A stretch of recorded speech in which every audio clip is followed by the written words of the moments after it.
नमस्कार भाई सबको। कई भाई कमेंट में पूछ रहे हैं जिनका अभी तक डॉक्यूमेंट और मेडिकल नहीं हुआ है, तो वो इसमें प्रॉब्लम हो रही है उनको। आपराधिक गतिविधियों में सम्मिलित न होने वाला एक शपथ पत्र और एक उसमें शपथ पत्र दो प्रारूप है, उसके बारे में पूछ रहे हैं कई। तो इसमें कंफ्यूजन हो रहे हैं कि पुलिस वेरिफिकेशन बनाना है या कोई अलग से शपथ पत्र कैसा बनाना है। तो भाई उसमें सिर्फ 50 रुपये का आपका स्टाम्प पेपर आएगा।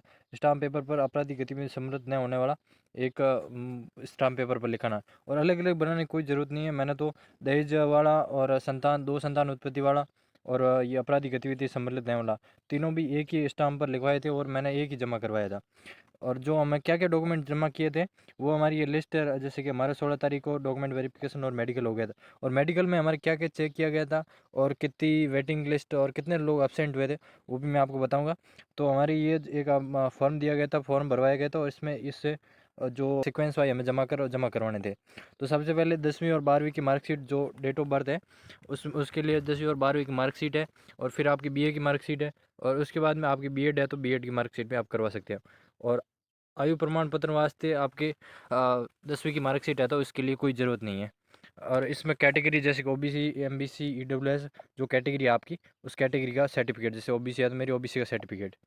और यदि आवेदक कर्मचारी है तो उसका प्रमाण पत्र, और आवेदक पुलिस मृतक पुलिसकर्मी का अगर प्रमाण पत्र, अंतिम शैक्षणिक योग्यता वाला चरित्र प्रमाण पत्र, और दो कोई स्थानीय प्रतिष्ठित व्यक्ति यानी कोई गजेटियर, जो भी जैसे कि टीचर है या तो जिनको जो मोहर लगाते हैं उनके दो के साइन, जिनका आप चरित्र प्रमाण पत्र बना सकते हैं। खेलकूद या स्पोर्ट्स कोटा आपका वो है डॉको सर्टिफिकेट, तो इसमें वो लगा सकते हो।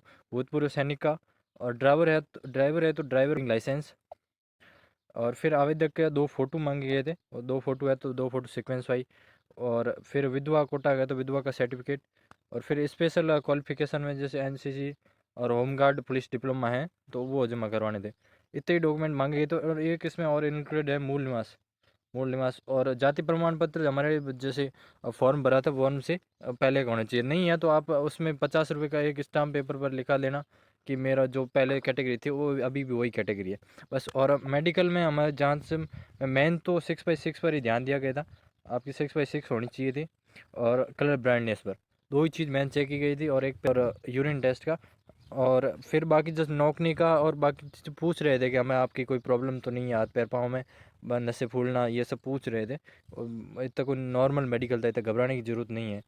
और 113 बंदे थे जो राजसमंद से पास हुए थे, बाकी सब तो रिजर्व रखी गई सीटें।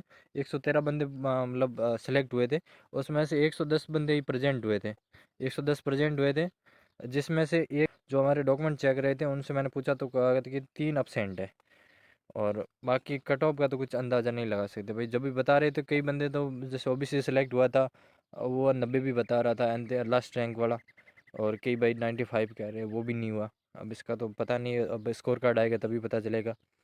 और बाकी भी कोई आपको डाउट हो जिनका अभी डॉक्यूमेंट वेरिफिकेशन होना है, और ज़्यादा डॉक्यूमेंट के तो ले जाने की कोई ज़रूरत नहीं है, और कुछ नहीं, बस इतने जो ये डॉक्यूमेंट है यही मेन चीज़ है। आपको ये फॉर्म दिया जाएगा, इसे सीक्वेंस वाइज सजाना है, और मेन कोई डॉक्यूमेंट ज़्यादा ले जाने की ज़रूरत नहीं है।